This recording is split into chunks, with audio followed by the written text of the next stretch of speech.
The Shahed drone, particularly the widely discussed Shahed 136, stands as a striking example of how modern warfare is increasingly shaped not by the most complex or expensive technologies, but by systems that balance simplicity, physics, and mass production. Its origins trace back to Iran's long-standing effort to develop indigenous military capabilities under heavy international sanctions. Unable to easily access advanced aerospace systems, Iranian engineers turned toward designs that emphasize practicality, borrowing fundamental aerodynamic principles, commercially available electronics, and relatively simple propulsion systems. The result was not a sleek, cutting-edge aircraft, but something far more disruptive, a low-cost, long-range loitering munition that could be produced in large numbers and deployed with strategic efficiency. At its core, the Shahed drone operates as a hybrid between a traditional unmanned aerial vehicle and a cruise missile. It is not meant to return. Once launched, it travels across vast distances, guided by internal navigation systems, until it reaches its target and destroys itself upon impact. The science behind its flight begins with its distinctive triangular or delta wing shape. This design is not chosen for aesthetics, but for aerodynamic efficiency. A delta wing provides stability at relatively low speeds while minimizing drag, allowing the drone to conserve fuel and extend its range. Its lightweight structure, often built from simple composites and basic metals, further enhances this efficiency. Every aspect of its body reflects a design philosophy centered on maximizing distance while minimizing cost. The propulsion system reveals even more about this philosophy. Instead of using expensive jet engines, the Shahed relies on a small piston engine, similar in principle to those found in motorcycles or lawn equipment. This engine drives a rear-mounted propeller, producing a distinctive buzzing sound that has become synonymous with its presence in conflict zones. From a scientific standpoint, this choice sacrifices speed for endurance. The drone moves relatively slowly compared to missiles, but this slower speed dramatically reduces fuel consumption, allowing it to travel distances that can exceed 1,000 kilometers. In terms of physics, it is optimizing the relationship between thrust, drag, and fuel efficiency to achieve maximum operational reach.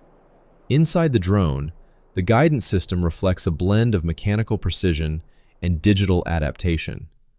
It primarily relies on an inertial navigation system, which uses gyroscopes and accelerometers to track its position based on motion. This system allows the drone to continue functioning even if external signals are disrupted. However, to improve accuracy over long distances, it also incorporates satellite navigation, such as GPS or similar systems. Some recovered units have revealed the presence of commercial communication modules, including cellular components, suggesting that the drone can receive updates or corrections during flight. What is particularly fascinating is that many of these electronic components are not specialized military hardware, but widely available commercial parts. This highlights a broader scientific reality. Modern warfare increasingly leverages globalized technology ecosystems, where consumer electronics can be adapted for military use. Despite its relatively modest explosive payload, the Shahed drone is capable of causing significant damage. This is not because of sheer explosive power alone, but because of how that power is delivered. The drone combines kinetic energy from its forward motion with a concentrated explosive charge, striking targets with precision. Its true effectiveness, however, emerges when deployed in large numbers. When dozens or even hundreds are launched simultaneously, they create a saturation effect, overwhelming defensive systems. Radar networks must track multiple incoming objects, and air defense systems are forced to expend expensive interceptors against relatively cheap threats. This creates a profound imbalance, where the cost of defense far exceeds the cost of attack. Scientifically and economically, this represents a shift toward what can be described as efficiency-driven warfare. The method of launching the Shahed drone further reinforces its practicality.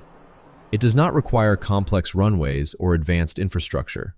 Instead, it can be launched from simple angled racks mounted on trucks or mobile platforms. A small booster system provides the initial thrust needed for takeoff, after which the main engine sustains its flight.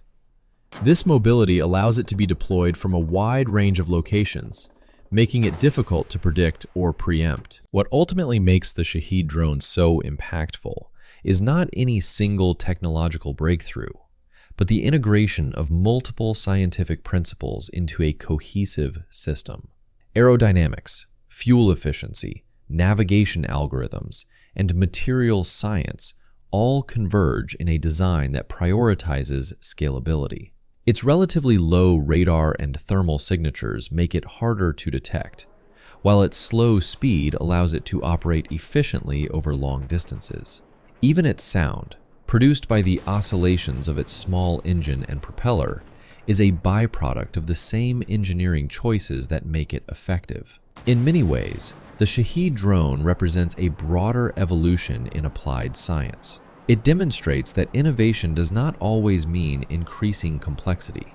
Sometimes, the most transformative technologies are those that refine existing principles into systems that are accessible, reproducible, and strategically disruptive. For curious minds, it offers a powerful lesson. The future of engineering, and perhaps of conflict itself, may be shaped less by the pursuit of perfection and more by the intelligent application of simplicity. If you enjoyed this video, don't forget to subscribe, like, and comment. Your engagement helps the channel grow and helps these ideas reach more curious minds just like yours. Let us know on the comment what topics you'd like to see next, because in science, there's always more of this and that to discover. Thanks for watching, and we'll see you soon.